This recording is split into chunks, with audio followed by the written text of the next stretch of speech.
Hello, everyone, and welcome to week 18 of MSK Unknown Case Series. Today, we have a coronal CT image of the knee, as well as a coronal T2 fat sat weighted imaging of the knee. And we're seeing a lesion in the proximal tibial metaphysis. And the question that I have for you guys is, what's the most likely diagnosis here? Is this a chondroid tumor? Is this an osteoid bone-forming tumor? Is this a focus of avascular necrosis? Or is this a case of chronic osteomyelitis? What's the most likely diagnosis based on the CT and MR images? Give you guys a second to ponder about this. So this is none other than a chondroid tumor, right? This is a nice example of what pretty much most chondroid tumors look like. Notice that it's in the proximal tibial metaphysis, right? So, chondroid tumors like enchondromas typically occur in the metaphysis. It's lobulated, it's well-defined, and there's these rings and arcs matrix mineralization, right? So that's the key here, right? So you have these hyperdense comma, shaped oriented, matrix, which reflects the cartilage here, right? This is the chondroid matrix here. Nice example of what, rings and arcs look like. You can see, these nice comma shaped, these ovoid areas with central lucencies. These are all examples of what cartilage looks like. And the MRI is very telling too, because it's T2 bright or hyperintense. It's lobulated.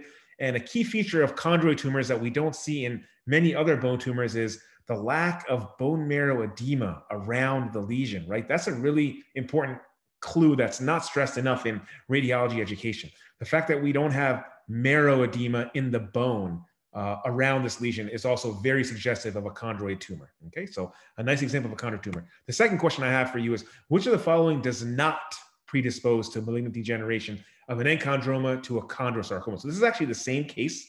We have an axial image here through this chondroid lesion, right? So we thought this was an enchondroma, but let's take a look at this.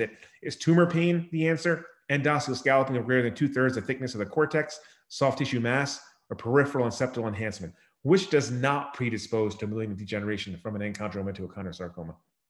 And the answer here is, of course, peripheral and septal enhancement, because normal enchondromas can have peripheral and septal enhancement on post-contrast imaging, right? But if you have tumor pain associated with the lesion, right, not mechanical pain, but actually tumor pain from the lesion itself, endosteal scalloping of greater than 2/3 the thickness of the cortex, or a soft tissue mass, those are all bad signs that may suggest that this is not really a simple enchondroma. This may be a low-grade chondrosarcoma. And if we take a look here, there's actually 90% endosteal scalloping here. So this here is the normal cortex. The inner aspect of the cortex is the endosteum. The outer aspect is the periosteum. And if you take a look here, this inner aspect of the cortex has been thinned so much, almost 90 degrees the thickness. So anything more than 2/3 of the thickness is worrisome for maybe a low-grade chondrosarcoma. So this is definitely endosteal scalloping of greater than 2/3 of the thickness of the cortex. We don't have a soft tissue mass, but if we had that, that could be another sign that this could be a low-grade chondrosarcoma. We expect there to be peripheral and septal enhancement. If there's, soft tissue nodular enhancement, that would be a bad sign, right? So,